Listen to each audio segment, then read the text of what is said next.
Hello everyone. I just thought I'd come by and say hi, let you know what I've been up to so far this week. So far, I've been working on giving myself a little extra time on my leg. I've made it up to 5.5 hours on my leg at a time. And I made it to my backyard and I'm sitting on my steps. I didn't go up the steps because the railing's a little, it needs fixing. Anyway, there's so many brilliant things happening and just greatness. The only thing that's a little bit of a bummer is I can't go out into public as much as I would like.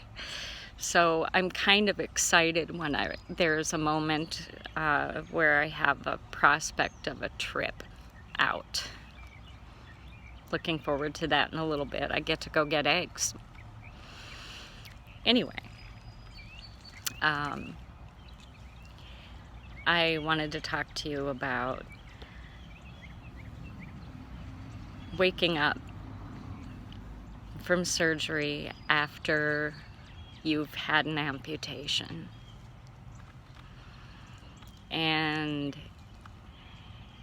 it's nothing you would ever expect. And your mind knows on like several different levels that something happened. But it still thinks that you have a functioning limb. So you feel all the pain from it because in your brain, those nerve endings are working.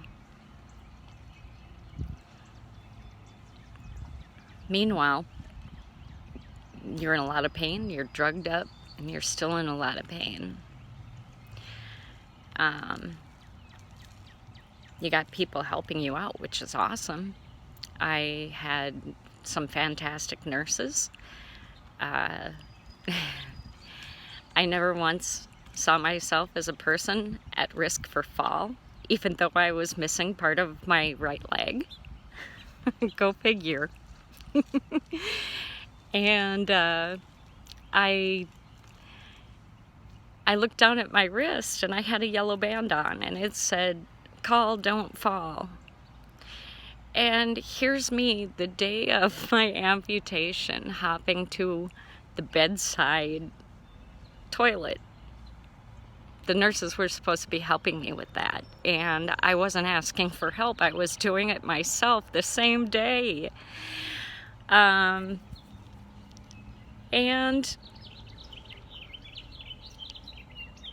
that was kind of a mistake because I was on a lot of morphine at the time and whatever else they thought that I deserved to be on. And I did wind up hitting the floor once, and it wasn't that big of a deal. I just hopped towards my bed and my knee gave out. And I hit the floor and only bumped my stump just a little bit because I pulled it up. I was smart enough to do that. And I got this amazing nurse. His name was Bob. And he comes in and he's just shaking his head after I called him. And there were two other nurses that just didn't quite know what to do with this person who was much bigger and heavier than they were. But Bob scooped me right up, got me back situated in my bed, and embarrassed the daylights out of me the next day to make sure that I didn't do this again. He told all the nurses on staff that I decided to get out of the bed on my own. But anyway,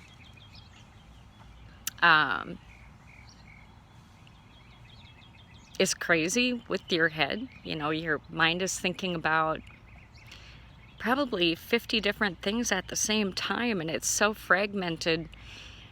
Each thought is fragmented, and each thought is separate, and you just sit there and your mind is just constantly running, and I believe it's the fear. I believe you have the flight or fight instinct, and I believe that when you have an amputation, that you're ready for both. You wanna run, you wanna fly, you wanna get out, but you can't. You have to stay there in your body, and you're a prisoner of your own body for a little bit. Nothing wrong with that, because it teaches you to muster up what you can and face it, deal with it, push forward. I know everybody's different, and my heart goes out to everybody in this situation and their loved ones. One never knows when they're going to be faced with something like this. And I noticed that my pain was just awful after the surgery, and I noticed that the next day a nurse came in, and well, she was a physical therapist, and I thought, oh my God, physical therapy right after? I can't believe this. So she set me up this comfy little spot next to my bed. Oh, it looked so inviting. It was pillows and blankets, and my drink was on the nightstand right next to me where I'd be sitting, and I could watch TV and flick through the channels all I wanted. Fantastic. And then she just looked at me without a word. She left the room. After I'd gotten seated, I could sit there as long as I want, but I had to get my own ass back in that bed. And that's the message I got from it. So my husband was there visiting, and a couple of other dear friends. And I said, you know what? I am dying to get back in the bed so I can see all my visitors at a good rate or a good height. And I said, I just want to see everybody. And so I stood up and I started hopping towards the bed. Of course, I was holding on to things because I was terrified that, I was going to fall. This was brand new. Holy cow, was it ever new? And I got just about to the bed, and my friend's like, please stop, you're gonna fall. This took me 45 minutes. And I looked at her and I said, but what if I fly? And I pulled myself back up into that bed. I had never been more proud of myself in all my entire life. I did that. It took me forever, but I did it. It was amazing. Believe it or not, all that moving around was a natural painkiller. I learned that. And from that day after, anytime I felt pain, I did everything I could to move around and get the blood flowing to that spot. And I have not stopped moving since. With this quarantine thing, I'm having a little bit of a tough time being in the house and doing it all on my own, because I'm used to doing things alone. So I've been a little bit lazier, but I swear I'm going to get back into some physical therapy really soon. And our next visit, I would like to discuss all the things I was doing to get ready for my limb. And I'll take you through the ups and downs. It was a bitter time for me, and there were times where I was very bitter and I couldn't see past it. But I had some really decent friends helping me. They made sure every night I went to bed that I wasn't home. I was in the rehabilitation center. They made sure that every night when I went to bed that I knew I was not alone. And those people deserve very special thanks. I've got Melva Anne, darling friend I made. Oh my goodness. And there's many, many more.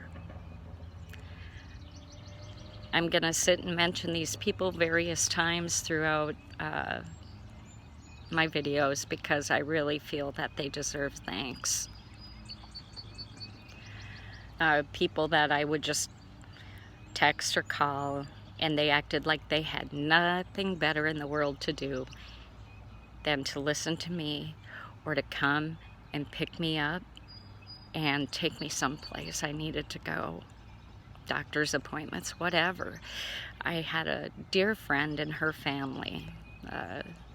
My friend Rhea, her best friend Shannon, her husband. Whatever I needed, they took me out for. They got me there. They were hell-bent on making sure that I got my prosthetic.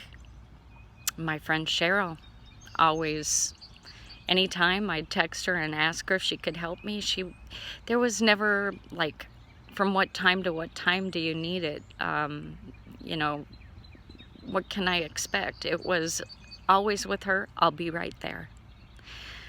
So those people I love to bits. My husband, my amazing husband, oh wow. He gave me a lot of encouragement, and he still does. He's amazing. And with this, I think I'll bid you all good day. Take care.